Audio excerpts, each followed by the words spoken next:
नमस्कार दोस्तों, स्वागत है आपका आज की बेहद बड़ी और ताजा खबरों के इस वीडियो में। दोस्तों आज की इस वीडियो में जानेंगे आज की महत्वपूर्ण और ताजा खबरों के बारे में। तो दोस्तों वीडियो में आगे बढ़े उससे पहले आपसे एक छोटी सी विनती है कि इस वीडियो को लाइक और शेयर जरूर कर दीजिएगा, साथ ही हमारे चैनल को सब्सक्राइब जरूर कर लीजिएगा।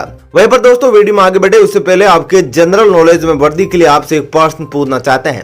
आज आपको कमेंट करके बताना है कि हाल ही में प्रधानमंत्री नरेंद्र मोदी ने किस देश का विदेश दौरा किया है। जी हाँ, कमेंट करके आप उस देश का नाम जरूर बताइएगा।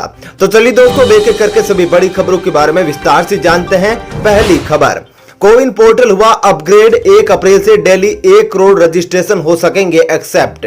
जी हां दोस्तों, कोरोना वायरस को मात देने के लिए देश भर में टीकाकरण अभियान चल रहा है। कोविड-19 वैक्सीन रजिस्ट्रेशन के लिए कोविन पोर्टल और भी सक्षम बनाया गया है। अब इस पोर्टल पर डेली 1 करोड़ रजिस्ट्रेशन एक्सेप्ट किया जा सकेंगे। इसके साथ ही प्रतिदिन 50 लाख लोगों का वैक्सीनेशन रिकॉर्ड किया जा सकता है। 1 अप्रैल से 45 साल से अधिक उम्र के लोगों का टीकाकरण शुरू किया जा रहा है और उससे रजिस्ट्रेशन के बढ़ने की संभावना को देखते हुए अपग्रेड किया गया है। रविवार तक इस पोर्टल पर 6 करोड़ से अधिक लाभार्थियों के पंजीकरण हो चुके हैं। चलिए दोस्तों जानते हैं अगली खबर। पीएम मोदी की रैली के मद्देनजर इस राज्य में लगा 2 चीजों पर प्रतिबंध, लोग नहीं कर पाएंगे यूज। जी हां दोस्तों, पुडुचेरी में चुनाव प्रचार के लिए प्रधानमंत्री नरेंद्र मोदी के दौरे के दौरान सुरक्षा सुनिश्चित करने को लेकर 29 व 30 मार्च तक यहां ड्रोन व अन्य मानव रहित यान UAV की उड़ानों पर प्रतिबंध लगा दिया गया है। जिलाधिकारी पूर्व गर्ग ने सोमवार को एक प्रेस विज्ञप्ति जारी कर कहा कि ड्रोन और अन्य मानव रहित यान की उड़ानों पर प्रतिबंध लगाने के लिए पूरे पुडुचेरी क्षेत्र में धारा 144 लगा दी गई है। मोदी 6 अप्रैल को होने वाले विधानसभा चुनाव में राजग उम्मीदवारों के समर्थन में यहां एक चुनावी रैली को संबोधित करेंगे। चलिए दोस्तों जानते हैं अगली खबर। 2 दिन बाद आपका पैन कार्ड हो जाएगा बेकार, अगर नहीं किया आधार से लिंक, लगेगा इतना बड़ा जुर्माना। जी हाँ दोस्तों, अगर आपने अब तक पैन और आधार कार्ड को लिंक नहीं किया है तो ये लापरवाही आपकी जेब पर काफी भारी पड़ने वाली है। इसके लिए न सिर्फ 10,000 रुपए का जुर्माना लगेगा, वहीं आपका पैन भी अवैध हो जाएगा। इसके लिए बस आपके पास सिर्फ 2 दिन का वक्त बचा है। ऐसे में फटाफट यानी तुरंत अपने पैन और आधार को लिंक कर लीजिए। दरअसल ये कवायद लोकसभा में पास हुए फाइनेंस बिल 2021 के एक नए संशोधन का हिस्सा है, जिसे पास करने के दौरान सरकार ने इनकम टैक्स एक्ट 1961 में एक नया सेक्शन जोड़ा है, जो उन सभी लोगों पर जुर्माना लगाएगा जो 31 मार्च 2021 तक अपने पैन कार्ड को आधार से लिंक नहीं करेंगे। चलिए दोस्तों जानते हैं अगली खबर। आपका ऑटो डेबिट ECS पेमेंट अप्रैल से अपने आप हो सकता है फेल, बैंक ने अब तक नहीं किया RBI के इस नियम का पालन। जी हाँ दोस्तों, अगर आपने मोबाइल और यूटिलिटी बिल के लिए रैंकरिंग ऑटो डेबिट पेमेंट सेट किया है तो आपकी परेशानी बढ़ सकती है। ये 1 अप्रैल से आपका ऑटो डेबिट पेमेंट फेल हो सकता है। इसकी वजह यह है कि भारतीय रिजर्व बैंक यानी RBI ने डेबिट और क्रेडिट कार्ड के माध्यम से रैंकरिंग पेमेंट्स के लिए एडिशनल फैक्टर ऑथेंटिकेशन AFA को लागू करने के लिए नए नियमों की समय सीमा 31 मार्च तय की है। लाखों बैंक ग्राहक जिन्होंने मोबाइल और यूटिलिटी बिल, OTT प्लेटफॉर्म और डिजिटल न्यूज सब्सक्रिप्शन जैसी सर्विसेज के लिए रैंकरिंग ऑटो डेबिट पेमेंट्स को सेट अप किया है, वे 1 अप्रैल से दिक्कतों का सामना कर सकते हैं क्योंकि पेमेंट्स फेल हो सकते हैं। चलिए दोस्तों जानते हैं अगली खबर। पेट्रोल डीजल के दाम में आज फिर हुई कटौती, जानिए आज कितने हैं रेट। जी हाँ दोस्तों, सरकारी तेल कंपनियों की ओर से आज 4 दिन बाद एक बार फिर पेट्रोल और डीजल की कीमतों में गिरावट दर्ज की गई है। आज पेट्रोल 22 पैसे और डीजल 23 पैसे प्रति लीटर सस्ता हुआ।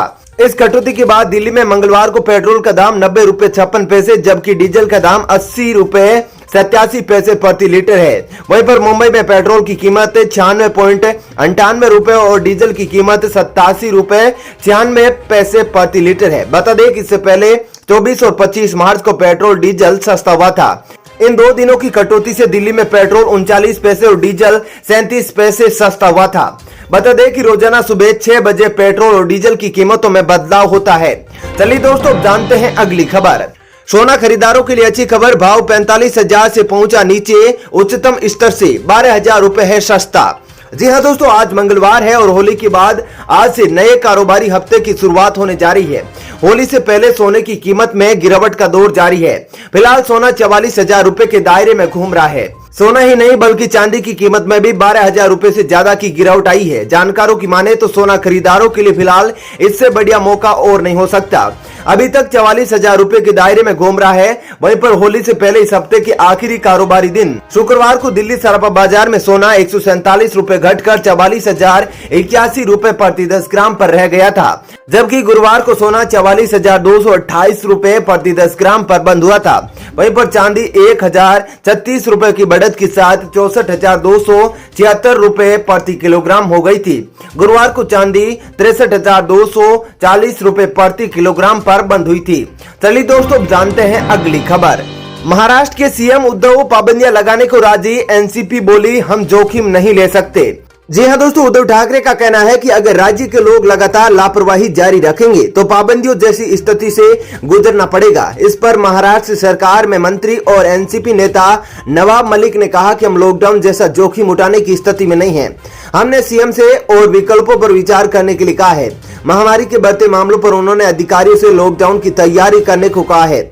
हालांकि इसका यह मतलब नहीं है कि लॉकडाउन के फैसले को टाला नहीं जा सकता।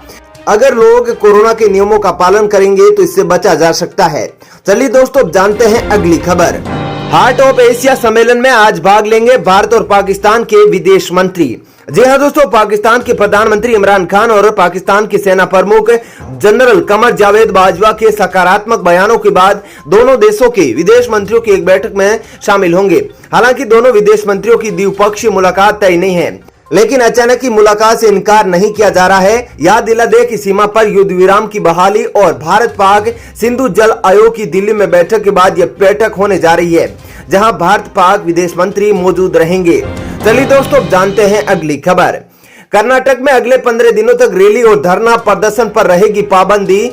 दरअसल दोस्तों, कोरोना 19 के बढ़ते प्रभावों के बीच कर्नाटक के मुख्यमंत्री BS येडियुरप्पा ने सोमवार को कहा कि सरकार ने सोमवार से आगामी 15 दिनों तक राज्य में सभी तरह के धरना प्रदर्शन पर प्रतिबंध लगाने का निर्णय किया है। हालांकि उन्होंने फिलहाल लॉकडाउन लागू करने की संभावना से इनकार किया है। वहीं पर लोगों से मास्क पहनने और सामाजिक दूरी के नियमों का पालन करने की भी अपील करते हुए येडियुरप्पा ने कहा कि अधिकारियों को मास्क नहीं पहनने वालों के खिलाफ मंगलवार से सख्त कार्रवाई करने के निर्देश दिए गए हैं।